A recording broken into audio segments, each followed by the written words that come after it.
Hola, mi nombre es Cristian Estrella, alumno de la Universidad Técnica Estatal de Quevedo, Facultad Ciencias de la Ingeniería, en la carrera Ingeniería de Sistemas.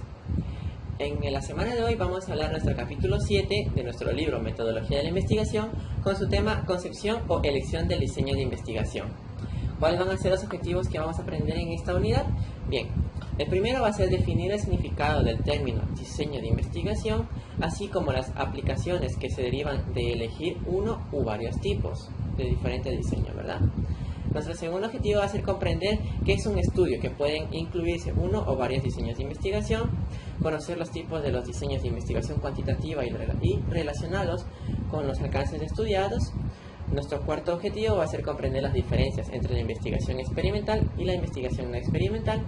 Nuestro quinto objetivo va a ser analizar los diferentes diseños experimentales y su grado de validez. Nuestro sexto objetivo, analizar los distintos diseños no experimentales y la posibilidad de investigar que ofrece cada uno. Y nuestro último objetivo va a ser comprender cómo el factor tiempo altera la naturaleza del estudio. Espero que el video sea de su agrado. Procederemos. Continuando con el análisis de nuestro capítulo, nos toca estudiar el primer punto, que va a ser ¿qué es el diseño de investigación? Vamos a definir lo que viene a ser el diseño de investigación.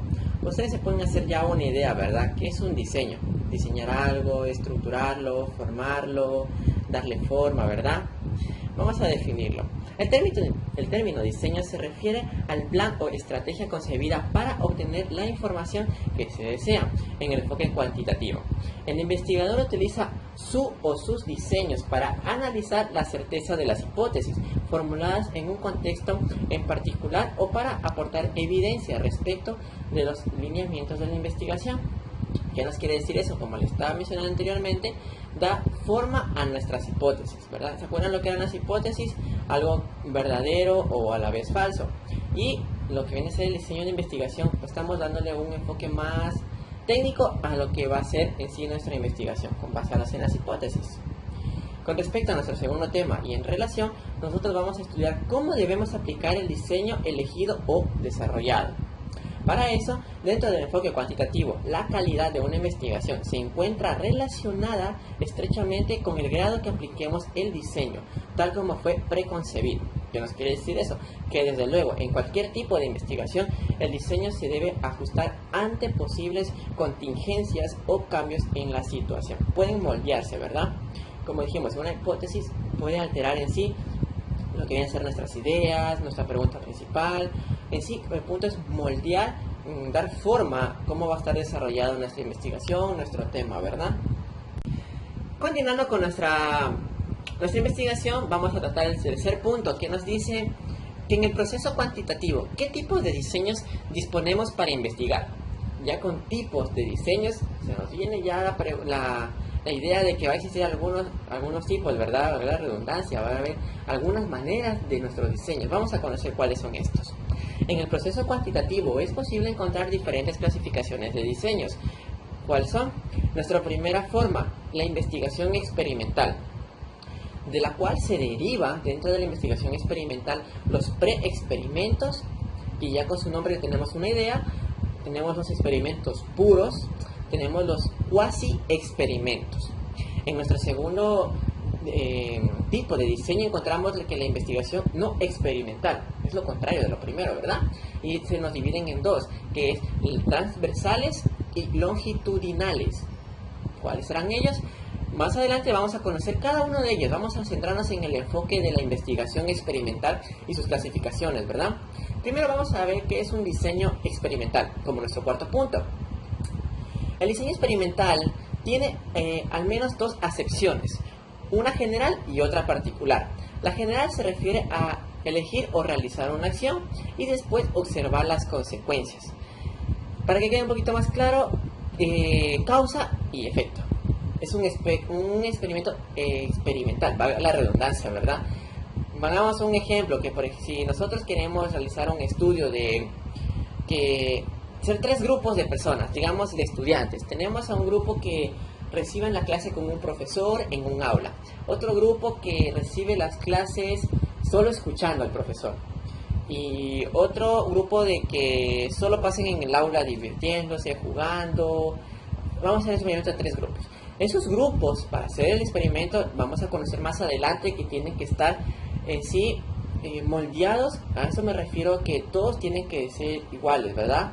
Si pongo un grupo de 8 años, que todos los 3 grupos tengan 8 años. No importa si es que tienen mayor inteligencia o son un poquito más rápidos, pero sí que vayan con su misma edad, que sean iguales, ¿verdad? Para realizar el experimento, así nosotros vamos a obtener un resultado que más adelante vamos a analizar esos tipos de resultados, cómo vienen a afectar a nuestra investigación y cómo sacarle provecho en sí. ¿Y cuál es el primer requisito de un experimento? El primer requisito es la manipulación internacional de una o más variables independientes. ¿Se acuerdan lo que es la variable independiente? Que no depende de lo que sí haga, ¿verdad? La variable independiente es la que se considera como supuesta causa en una relación entre variables. Es la condición antecedente y el efecto provocado por dicha causa se lo denomina variable dependiente, que es como se la conoce, la consecuente, ¿verdad? La causa y el efecto. Si es que en este caso la lluvia, eso se viene a ser una variable independiente, ¿verdad? Porque la lluvia es algo general. Y como consecuencia nosotros podemos encontrar una inundación, un tsunami, sí, podemos encontrar ciertas cosas que vendría a ser la causa de haber provocado la lluvia, ¿verdad?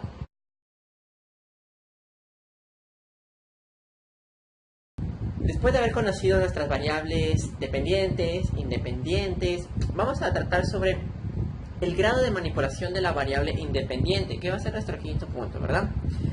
La manipulación o una variable independiente puede realizarse de 2 o más grados. En nuestro primer grado encontramos la presencia-ausencia.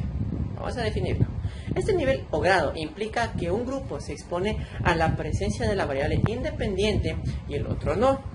Posteriormente, los dos grupos se comparan para saber si el grupo expuesto a la variable independiente difiere del grupo que no fue expuesto. Ya se dan una idea, ¿verdad? Que nosotros tenemos variables independientes. Recuerda que son independientes, que en sí no depende de algo, ¿verdad?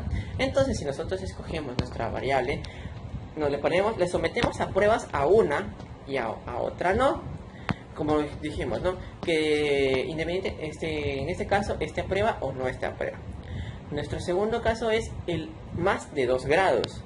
Ahí tenemos un concepto que nos dice que en estas ocasiones es posible hacer variar o manipular la variable independiente en cantidades o grados. Manipular la variable independiente en varios niveles tiene la ventaja de que no solo se puede determinar si la presencia de la variable independiente o tratamiento experimental tiene un efecto, sino también si distintos niveles de la variable independiente produce diferentes efectos. ¿Qué nos quiere decir aquello? En este caso, la variable puede producir algunos efectos, como a su vez no puede tener algún efecto sobre ella, como se puede determinar, ¿verdad? Y nuestra tercera manipulación vendría a ser modalidades de manipulación en lugar de grados. Modalidades de manipulación. Existe otra forma de manipular una variable independiente, que consiste en exponer los grupos experimentales de diferentes modalidades de la variable, pero sin que estos impliquen cantidad. ¿Qué nos quiere decir eso? Que si en este caso nosotros podemos modificar a un grupo determinado de personas sin importar tal vez la cantidad de conocimientos, si esta persona sabe más, esta persona sabe menos, esta persona saca 10, esta persona saca 5. En sí, nosotros agrupamos a todo nuestro experimento sin importar en este caso la cantidad, ¿verdad? Por ejemplo, yo puedo experimentar, digamos, un grupo de 5 personas y mi otro grupo de 10. Pero en sí no va a alterar eso porque no estamos hablando de cantidad, sino en este caso de aprovechamiento. Cómo interactúan esos dos grupos. Nuestro sexto punto trata sobre cómo se define la manera de manipular las variables independientes. Es un pequeño concepto que dice que al manipular una variable independiente es necesario especificar qué va a entender por esa variable en el experimento. Es decir, trasladar el concepto teórico a un estímulo experimental. Nosotros tenemos escrito en sí la parte teórica, ¿verdad?, de nuestro experimento, cómo va a ser desarrollado, cómo podemos poner a prueba esas hipótesis, ¿verdad? Entonces lo llevamos a ese experimento. Vamos a probar si es verdad. Vamos a diseñar nuestra variable para que nos muestre un hecho, un experimento que diga si es o no es verdad, comprobarlo, ¿verdad? Dentro de ello existen dificultades para definir cómo se manipularán las variables independientes. Al momento de nosotros manipular las variables, en ocasiones resulta no tan difícil trasladar ese concepto teórico, que es la variable independiente, en operaciones prácticas de manipulación, más con variables internas, que estas pueden tener diversos significados y las mismas requieren un enorme esfuerzo del investigador para operacionalizarse. ¿Qué nos quiere decir esto? Que a veces se nos puede resultar un poco difícil, complejo, a la vez un poco fácil, al momento de nosotros manipular nuestras variables independientes. Pero en sí todo esto depende ya del investigador y cómo esté desarrollado su enfoque, su investigación, su desarrollo, ¿verdad? Nuestro séptimo punto trata sobre la guía para sortear dificultades. Para definir cómo se manipula una variable es necesario conocer 3 puntos. Que consultar primero los experimentos, los antecedentes, para ver si alguno de estos resultó exitosa la forma de manipular la variable independiente. Nuestro segundo trata sobre evaluar la manipulación antes de que se conduzca el experimento. Y nuestro tercero dice que incluir verificaciones para la manipulación. ¿Qué nos quiere decir eso? Que cuando se experimenta con una persona hay varias formas de verificar si realmente funcionó o no la manipulación. Como nosotros sabemos que los humanos pensamos distinto, actuamos de diferentes maneras, no todos somos iguales, entonces se puede comprobar si es que en verdad funcionó con un determinado grupo o con otro determinado grupo, incluso una o dos personas. En nuestro octavo punto nosotros vamos a estudiar cuál es el segundo requisito de un experimento. El segundo requisito consiste en medir el efecto que la variable independiente tiene en la variable dependiente. Esto es igual importante. ¿Por qué? Y como en la variable dependiente se observa el efecto, la medición debe ser válida y confiable. ¿Qué nos viene a decir con ser válida y confiable? Que a nosotros al momento de realizar algún experimento, algún tipo ya de tener algún resultado, tiene que haber sido algo válido, algo sustentable, algo con argumentos para que eso quede en prueba, en constancia de que es verdad, de que no hay otra cosa que le diga lo contrario, ¿verdad? Por eso hay que hacerlo cuidadosamente, jugando con la variable independiente, a la vez tomando resultados con la variable dependiente, si es que es verdadera la causa que lo provocó, ¿no? Para seguir con el estudio de nuestro capítulo, nos toca el noveno tema, que es ¿cuántas variables independientes y dependientes deben incluirse en un experimento? Cuando anteriormente hablamos de las hipótesis, recuerdan ustedes que no es necesariamente tener unas 5, 15, 20, incluso 50 hipótesis, que no era necesario, incluso hasta una suficiente, dependiendo de nuestra investigación, obviamente. Es al igual que las variables independientes y dependientes. No hay regla para ello, depende de cómo haya planteado el problema de investigación y las limitaciones que existan. Por otro lado, en cada caso podría optar por medir una de sus variables dependientes y evaluar múltiples efectos de las independientes. Sería una ventaja en este caso de tener algunas, ¿verdad? Que nos dice, reitero, en cada caso podría optar por medir más de una variable dependiente y evaluar múltiples efectos en las independientes. ¿Qué nos quiere decir eso? Que nosotros evaluamos la variable del efecto, qué efecto produce. Y a la vez esos efectos nos pueden ayudar para analizar qué otros tipos de variables independientes podemos encontrar y a la vez modificarlas. Eso vendría a ser lo que es un como diseño, una modificación de nuestras variables. Para el momento de analizarlas sería una ventaja en este caso. Pero no se preocupen si es que no tienen, en este caso, muchas variables, ¿verdad? Es igual que las hipótesis, no son tan necesarias. Como tercer requisito de un experimento, que debe cumplir es el control o la validez interna de la situación experimental. El término control tiene diversas connotaciones dentro de la experimentación. Cuando hay control es posible determinar la relación causal. Cuando no se logra el control no se puede conocer dicha relación. ¿Qué nos viene a decir eso? Que si nosotros manejamos nuestra variable podemos conocer qué efecto produce. Y así tener un conocimiento, un control sobre en sí toda la relación que existe entre las dos, si es apropiada o es inapropiada la relación. Fuentes de invalidación interna. Fuentes de invalidación interna. ¿Qué nos quiere decir esto? Nuestro décimo punto, que vamos a estudiarlo. Existen diversos factores, tal que nos confundan y sean motivo de que ya no sepamos si la presencia de una variable independiente o tratamiento experimental surte o no el verdadero efecto. Resumiendo esto, es decir que se trata de explicaciones rivales frente a la explicación de que unas variables independientes afectan a las variables dependientes. Es decir, se les conoce como una fuente de invalidación interna, porque precisamente atentan contra la validez interna de un experimento. Así que se va a lo profundo de nuestras variables, si es que están bien formuladas para así surgir su correcta modificación, o a la vez que estén bien establecidas para que el experimento surja verdadero, ¿verdad? Dentro de ello encontramos nosotros los varios grupos de comparación. Diciendo nuestros varios grupos de comparación ya se nos hace una idea, ¿verdad? Hablando de los ejemplos anteriores, nosotros que tenemos que tener por lo menos dos grupos de comparación. En el primer término, si no es más, tiene un grupo que no es posible saber con certeza si influyen las fuentes de invalidación interna, es decir, o el investigador. ¿Qué nos quiere decir eso? Que tenemos un grupo, ¿verdad? Haciendo el ejemplo anteriormente que hicimos sobre los estudiantes, ¿verdad? Tenemos nuestro grupo, nuestros tres grupos. Al momento de nosotros comparar, podemos evaluar los efectos que producen el mismo. Por ejemplo, hablando ya de los, en este caso directamente de ello, el grupo de que estuvo con el profesor en la pizarra actuando, tienen un promedio de 8. Nuestro segundo grupo tiene un promedio entre 5, entre 4, ¿verdad? Porque escuchando se pueden dormir, aburrir, en sí. Y en nuestro último grupo hay un promedio exactamente de 0. Entonces nosotros podemos evaluar esos tres grupos, compararlos, cuál grupo surge más efectos, por qué motivo, cuál es la causa, el porqué de estos jóvenes que no desarrollan, qué es lo que les impide, y a los otros jóvenes también probar, en sí, modificar las variables para hacer una verdadera argumentación, una verdadera hipótesis de cómo sería estar enfocado nuestra investigación.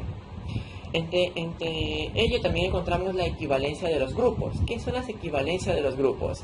Que sin embargo, para tener control no basta con dos o más grupos, sino que estos deben ser similares en todo, lo que les hablé anteriormente, menos en la manipulación de las variables las variables independientes. El control implica que todo permanece constante, salvo tal manipulación o intervención. ¿Qué nos quiere decir eso? Que nosotros al momento de evaluar nuestros grupos, tratar de no modificar en sí las variables, tratar de acomodarlas y darle un sentido, modificarlas, pero no que se vayan a un cambio extremo. Es lo que quiere decir la equivalencia de los grupos, ¿verdad? Dentro de las equivalencias de los grupos nosotros encontramos la equivalencia inicial, que implica que los grupos son similares entre sí. Al momento de iniciarse el experimento, por ejemplo, una persona muy inteligente de un grupo, pero también debe haberlas en otro grupo. Si hay un grupo de mujeres, el otro debe haber la misma proporción, lo que le estaba hablando, ¿verdad? Si en el grupo yo meto 3 hombres y 4 mujeres, en el otro también tiene que haber 4 mujeres, 3 hombres, su misma edad, es decir, la misma proporción. Y si a todos de una variable lleguen a afectar o a las variables dependientes, además a la variable independiente, eso nos puede alterar a los dos grupos, ¿verdad? Tenemos también nuestra equivalencia durante el experimento. Cuando mayor sea la equivalencia durante su desarrollo, habrá mayor control. En eso lo resumimos todo, ¿verdad? Y la posibilidad que, si observamos o no efectos.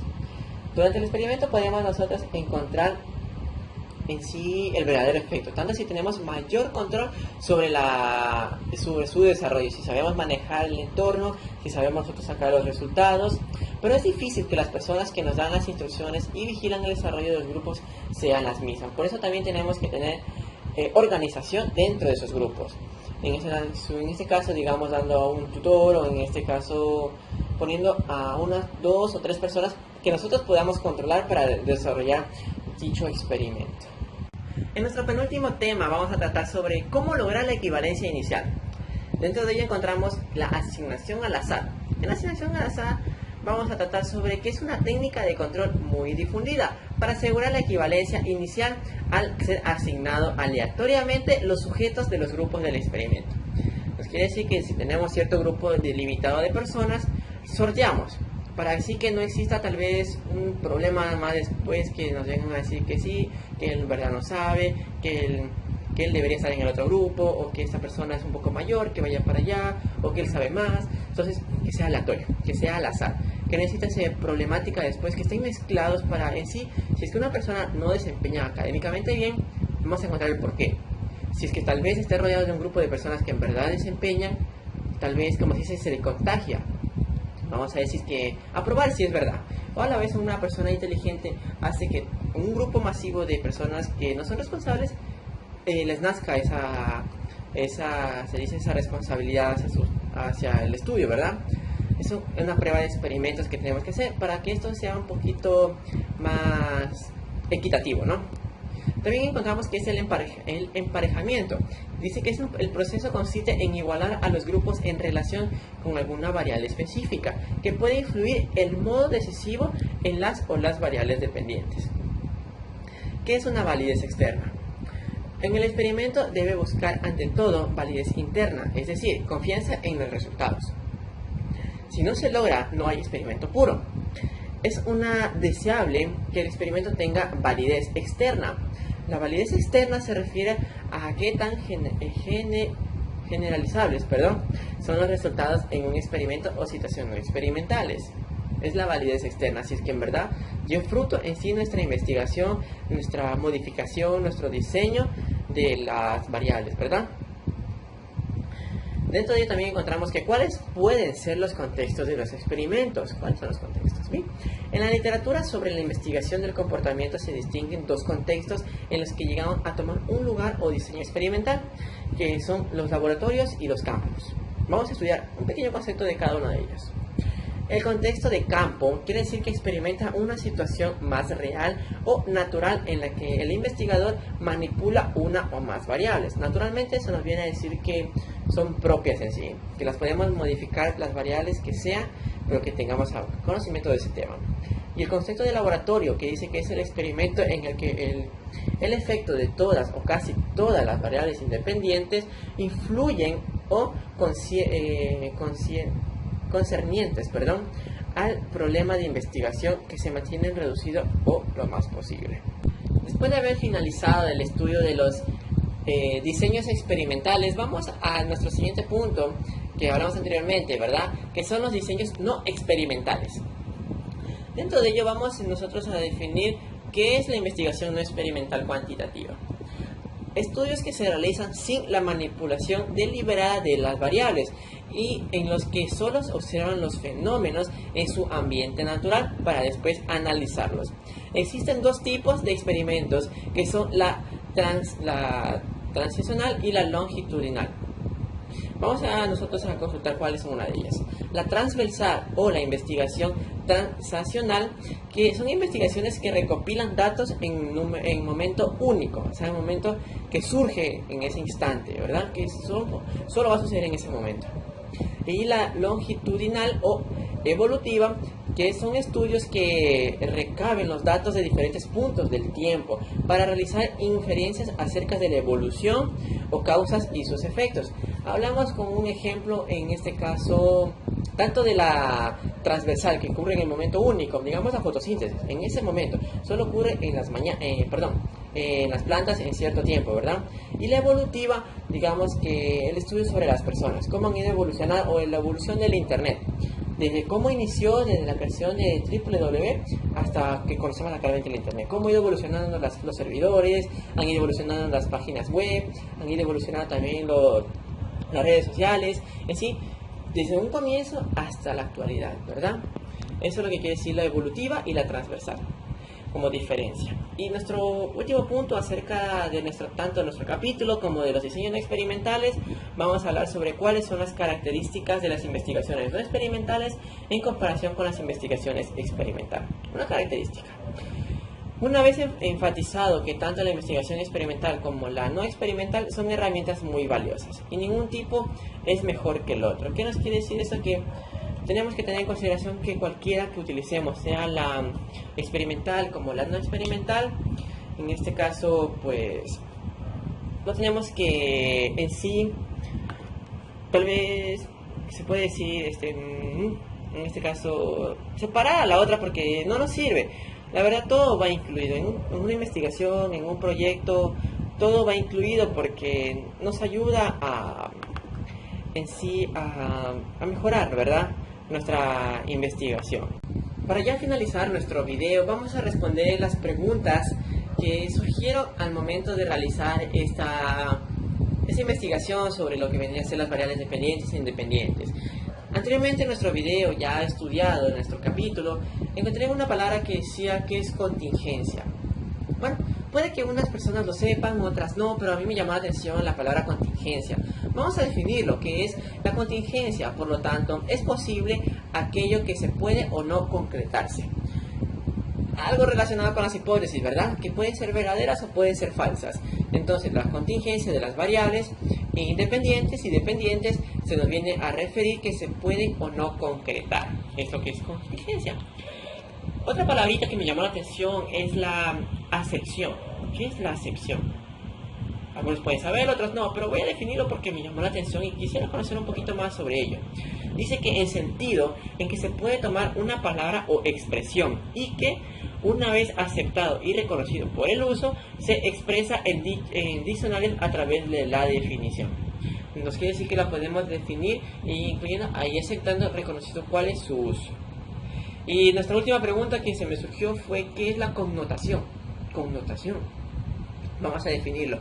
Dice que se ocupa de expresar el valor secundario que ostenta la misma como consecuencia de su vinculación con la referencia concreta. Está un poquito basado a la variable dependiente. Como dice, expresa el valor secundario como consecuencia de su vinculación con la referencia concreta, nuestra variable independiente, ¿verdad? Son las preguntas que sí me surgieron a mí, están respondidas. Espero que haya quedado claro nuestro capítulo, el 7, sobre las variables independientes e independientes. Tengan en consideración que esas variables tienen que estar relacionadas tanto con las variables que ocupemos en las hipótesis, en los objetivos y en nuestro planteamiento del problema. Tienen que estar vinculadas porque no podemos nosotros hablar sobre un tema, en los objetivos hablamos de relacionado pero otro campo, y en fin y al cabo llegar a las variables que no concuerdan con el primero ni con el segundo. Tengan cuidado de eso, chicos. Ya recuerden que las variables pueden ser modificadas o alteradas. Ese ha sido el final de nuestro video, espero que haya sido de su agrado. Me despido, muchas gracias.